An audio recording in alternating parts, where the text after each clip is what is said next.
আমাদের এই ইতিহাস সংস্কৃতি থেকে বাংলার মাটি থেকে অনেক কিছুই হারিয়ে গেছে।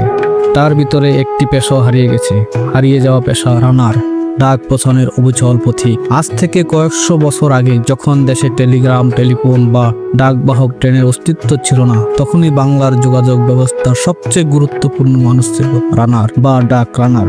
রানার পেশার সূচনা হয়েছিল 1700 শতকের দিকে মুঘল আমলে, তবে এটি সংগঠিত রূপে চালু হয় 1766 সালে ব্রিটিশ ইস্ট ইন্ডিয়া কোম্পানির ডাক বিভাগের প্রতিষ্ঠার পর। প্রথমেই এই ব্যবস্থা চালু হয় কলকাতা, ঢাকা, মুর্শিদাবাদ, চট্টগ্রাম রুটে।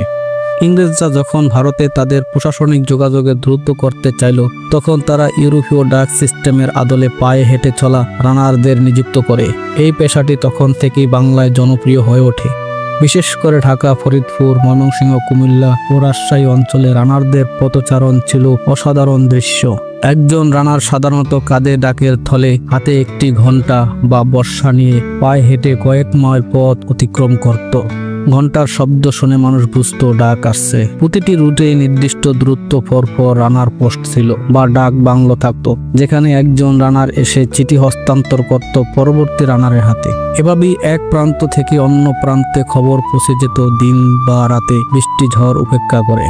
ঢাকায় নবাব, জমিদার ও সরকারি প্রশাসনের যোগাযোগের রক্ষার একমাত্র মাধ্যম ছিল এই রানাররা। তারা ছিলেন বিশ্বাসের প্রতীক, কারণ তাদের উপরই নির্ভর করত প্রশাসনের গুরুত্বপূর্ণ চিঠিপত্র, যুদ্ধবাণী বা বাণিজ্যিক বার্তা।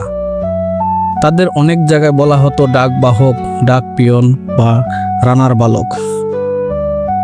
গ্রামীণ বাংলায় রানার এসেছে, এই ডাক মানে ছিল এক নতুন খবর, কখনো আনন্দ, কখনো বেদনার, কখনো দুঃসংবাদ। রেললাইন, টেলিগ্রাম, তারপর আধুনিক ডাক, ডিজিটাল যোগাযোগের যুগে এই পেশাটি আজ ইতিহাসের অংশ হয়ে গেছে।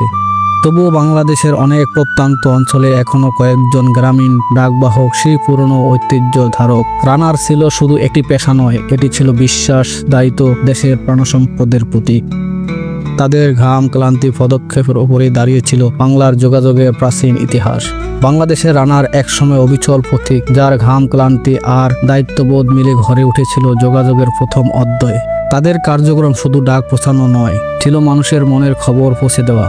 আনন্দের চিঠি, যুদ্ধের সংবাদ কিংবা প্রিয়জনের কান্না মিশ্রিত লেখা। ভোরের আলো ফোটানোর আগে রানার বেরিয়ে পড়তো, কাঁধে ডাকের থলে, হাতে ঘণ্টা বা হ্যারিকেন আর বর্ষা, যেন সাহস ও দায়িত্বের প্রতীক। বৃষ্টিতে ভিজে, রোদে পুড়ে, কাদায় পা ডুবিয়ে তারা ছুটত মাইলের পর মাইল।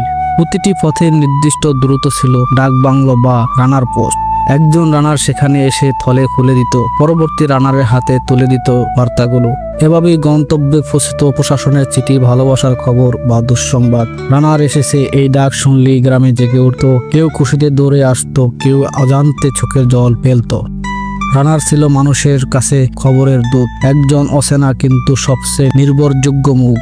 বাঘ, সাপ, ডাকাত কিছুই তাদের থামাতে পারত না। তারা জানতো এই চিঠির মধ্যে কারো জীবনের আশা লুকানো, তাই পা ক্লান্ত হলেও তারা থামতো না, কারণ তাদের বিশ্বাস ছিল বার্তা পৌঁছাতেই হবে। আজ সেই রানার নেই, কিন্তু তাদের গল্প রয়ে গেছে বাংলার মাটিতে।